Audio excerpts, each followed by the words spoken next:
A wine and cheese pairing party is an easy way to entertain. Just pick up a few good bottles of wine, a variety of cheeses, and you're good to go.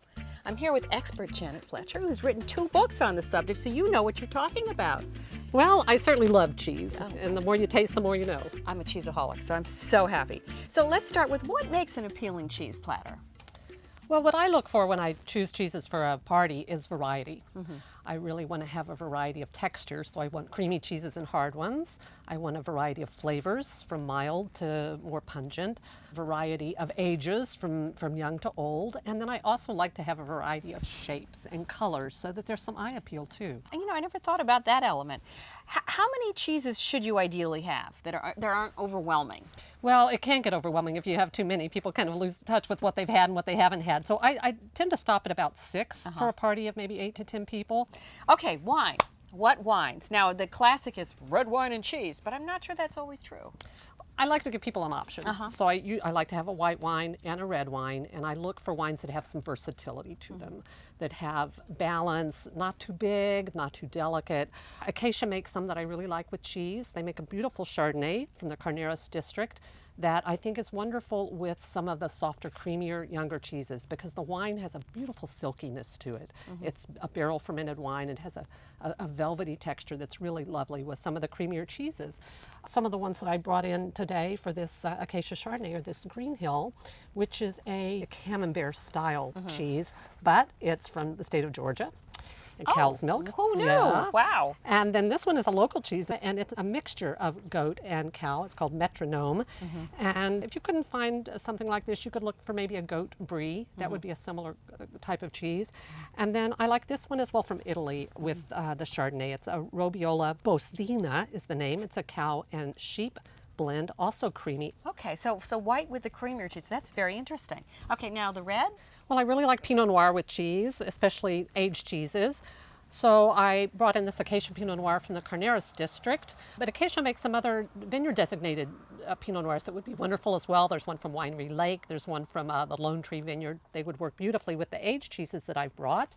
One is a Pecorino from Italy, similar to a Manchego if you can't find this one, but it's Pecorino Ginepro. It's got juniper berries on the outside and balsamic vinegar. Love this one from Virginia. This is a cow's milk cheese called Appalachian. Oh, fun. Really buttery, and if you can't find that, something like a Tome de Savoie from France would be a good substitute. And then I brought in this wonderful prize-winning cheese from Wisconsin called Pleasant Ridge Reserve. It's cow's milk, and it's very similar to a Comté or a Gruyere. If you couldn't find this one, that's what I would choose instead.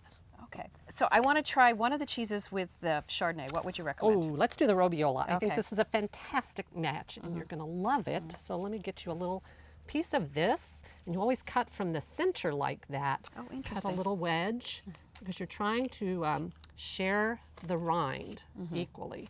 So we'll cut a little piece like that. Okay. This is what's called a bloomy rind cheese. That's the outside that I'm talking about. It's bloomy, kind of like a snow white appearance. Okay, I'm going back to the wine. Notice how buttery the cheese is, and it's going to pick up some of the buttery qualities in the They wine. really are similar. It's wonderful. Yeah, it's a textural echo. Yeah, that really works. Yeah, you have the silky cheese and the silky wine, and they kind of meet on that level. Yeah, wow. Beautiful. Okay, next question. Accompaniments. What accompaniments do you like to have? Well, we have 2 dry wines with our party today. I didn't choose any sweet wine, so I like to keep the accompaniments savory. Oh. So I chose an olive mix. It's really eye-appealing, beautiful. Some California almonds, salted almonds, variety of really crunchy breadsticks for some contrast, and then of course bread. Great bread from your best bakery. Yeah. Oh, the bread is the third part of the triumvirate. So yes, you must have the bread. How long should cheese sit out before you eat it? Because I know one of the bad things to do is take it right out of the fridge and taste it. It doesn't taste like anything. Yeah, thanks for asking, Sarah, because that's very important. You need at least an hour, even a couple of hours is not too much, to bring the cheese completely to room temperature so you can appreciate its aromas. Okay, all right, great. These are wonderful tips. Well, I hope it'll inspire people to entertain with cheese. It's the simplest possible way to throw a party. A wine and cheese pairing party, what a great way to get your friends together, and it's so much less daunting than a huge dinner party. Thank you so much, Janet. Thank you.